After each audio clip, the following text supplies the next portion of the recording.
नमस्कार साथियों। आज जो भाग है आपका अनुपात समानुपात भाग 2। यदि आपको ये भाग समझ में नहीं आ रहा है तो अनुपात समानुपात भाग 1 को देख लीजिए, उसके बाद भाग 2 को कंप्लीट करिए। क्योंकि मैंने वहाँ जो कंप्लीट कराया था वो आपका रेशियो कंप्लीट कराया था। रेशियो में ये बताया था रेशियो क्या है, रेशियो के साथ हम क्या क्या करें तो कोई फर्क नहीं हो सकता है, और रेशियो से रिलेटिव रेशियो के प्रकार कितने हैं। तो प्यारे बच्चों, आज जो मैं कंप्लीट कराना चाह रहा हूँ वो आपका समानुपात होगा। समानुपात के बाद ही आपका कंप्लीट कराऊंगा समानुपात के प्रकार या समानुपाती संख्या क्या होते हैं। चलिए ध्यान देता हूं। यदि आप हमारे चैनल पर नए हैं तो चैनल को सब्सक्राइब कर लीजिए और शेयर करना बिल्कुल मत भूलिए अपने भाइयों के पास, जिससे कि वो भी पढ़ते रहें, आप भी पढ़ें। क्योंकि एक शब्द सुना है, आप भला तो जग भला। यदि आप अपना भला सोचेंगे तो ऐसा काम नहीं चलेगा यार। सबका भला सोचिए तो सब आपका भला सोचेंगे, और सबके सोचने से ही हम अच्छे बन सकते हैं। तो प्यारे बच्चों, जो आज हम कंप्लीट करना चाह रहे हैं वो आपका समानुपात है। समानुपात से रिलेटिव क्या है? तो पहली बात तो ये रहा कि अनुपात को हम किस नाम से जानते थे। तो अनुपात हमारा इस प्रकार का चिन्ह होता था। इसका मतलब होता था बटे, यानी बटे का मतलब जैसे 2/3, इसे हम लिख सकते हैं 2:2, ठीक है ना, 2:3। इस प्रकार से अगर आपका कहीं लिखा है तो इसे हम अनुपात के नाम से जानते हैं। अगर प्यारे बच्चों इस कंडीशन का कोई भी चिन्ह मिल रहा है तो जान लीजिए ये समानुपात का चिन्ह है। किसका है? समानुपाती चिन्ह है। इसका जो शाब्दिक अर्थ होता है प्यारे बच्चों वो बराबर होता है। क्या होता है? बराबर होता है। अगर तुमसे कहीं भी पूछा जा रहा है कि समानुपात का शाब्दिक अर्थ क्या होता है तो बराबर होता है।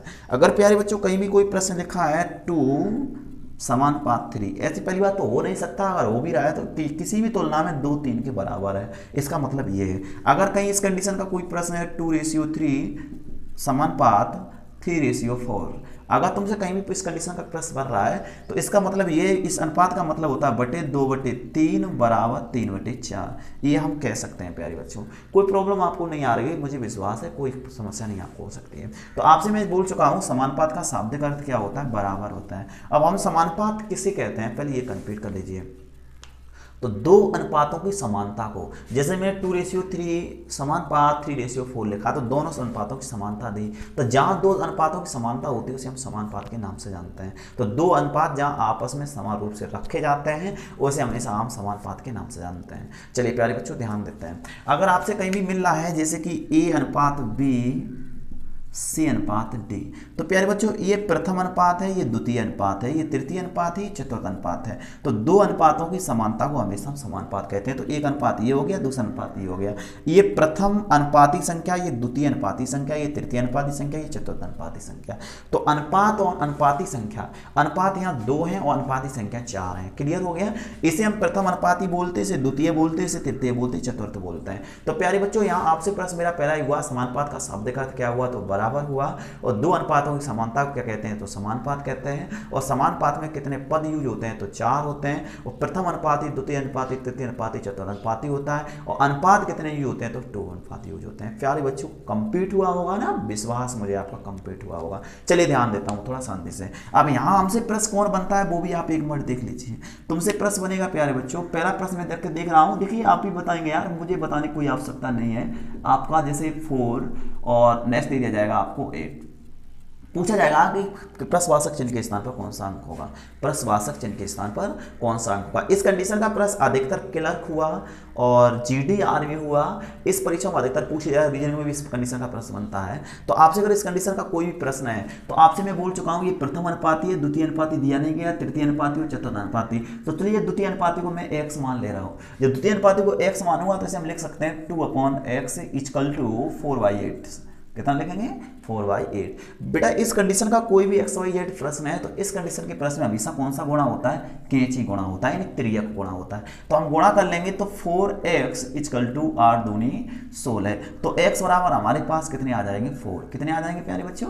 4। पर इस कंडीशन होती है यार, हम इतना कैलकुलेशन क्यों करेंगे? इतनी बड़ी हम अपने पास समस्या क्यों रखेंगे? तो इतनी बड़ी समस्या जब हम नहीं रख सकते तो हम सेकंड को देख लेंगे। यहाँ हमारी कंडीशन क्या है? अंदर अंदर का गुणा, बाहर बाहर का गुणा। तो 8 दूनी 16/4 और बराबर x। आपका आंसर हुआ 4। तो आप इस कंडीशन का प्रश्न हल कर सकते हैं आराम से। अगर इस कंडीशन का कोई भी प्रश्न आपको मिल रहा है तो आप, यही लॉजिक है आपका, यही तरीका, आप इस कंडीशन के प्रश्न को आप आराम से हल कर सकते हैं। कोई भी पद खाली है, ये मैं द्वितीय पद की बात कर रहा था। अभी तुमसे सेकंड पद जैसे बना है, जैसे प्रश्नवाचक चिन्ह और 4 अनुपात, जैसे समानुपात और 16/3। इस कंडीशन का आपका प्रश्न दिया गया है। अब पूछा गया कि खाली स्थान पर कौन सा होगा, तो खाली स्थान पर तुम x मान लीजिए, अंदर अंदर का गुणा बाहर बाहर का गुणा, तो 16 × 64 हो जाएंगे इक्वल टू 3x हो जाएंगे, भाग दे देंगे तो प्यारे बच्चों 64/3 आ जाएंगे बराबर x हो जाएंगे। तो आपका जवाब होगा 64/3। कंप्लीट हो गया प्यारे बच्चों। इसके बाद थर्ड अगला प्रश्न देखिए, अगला तुमसे इस कंडीशन का प्रश्न बनेगा जैसे 4:5 समानुपात प्रश्वासक चिन्ह और अनुपात में दे दिया गया 15। पूछा जाएगा यहाँ प्रश्वासक चिन्ह के स्थान पर कौन होगा, तो अंदर अंदर का गुणा बाहर बाहर का गुणा, तो 15 × 60/5 मतलब 12। आपका आंसर कितना होगा 12। तो आपसे मैं बोल चुका हूँ जो खाली स्थान है वहीं हमेशा आपको x मानना है, कुछ भी मानना है, आप कंप्लीट कर सकते हैं। तो प्यारे बच्चों इस कंडीशन का अगर आपको प्रश्न मिल रहा है तो मुझे पूर्ण विश्वास है कि आप हल कर सकते हैं। इस कंडीशन का प्रश्न ना होकर एक कंडीशन और बन जाती है, वो भी मैं बता दे रहा हूँ। 2 प्रश्वासक चिन्ह और बराबर 4 प्रश्वासक चिन्ह अपॉन 8। पूछा जाएगा यहाँ आपका प्रश्वासक चिन्ह के स्थान पर कौन होगा, तो आप कुछ मत करिए। देखिए सामने अंतरीय गुणा में बता चुका हूँ, 8 दूनी 16, x का गुणा करेंगे तो x² हो जाएंगे, तो 16 का वर्गमूल लेंगे तो x बराबर आपका आंसर कितना आएगा 4। प्यारे बच्चों आपका कंप्लीट हुआ होगा ना, समझ में आया होगा, मुझे पता है। चलिए ध्यान देता हूँ, तो आपके इस कंडीशन का XYZ कोई भी प्रश्न बने तो आप सिर्फ यही लॉजिक करिए, अंदर अंदर का गुणा बाहर बाहर का गुणा कैलकुलेशन कर सकते हैं, और ये कंडीशन है तो त्रिय गुणा कर लीजिए जिसे हम कैंची गुणा के नाम से जानते हैं। इसके बाद समानुपात से हमारा अगला प्रश्न कौन बनता है वो देखिए, नेक्स्ट प्रश्न हमारा कौन सा होगा वो देखिए। आपसे प्रश्न बनेगा प्यारे बच्चों 2, 3 तथा 4 की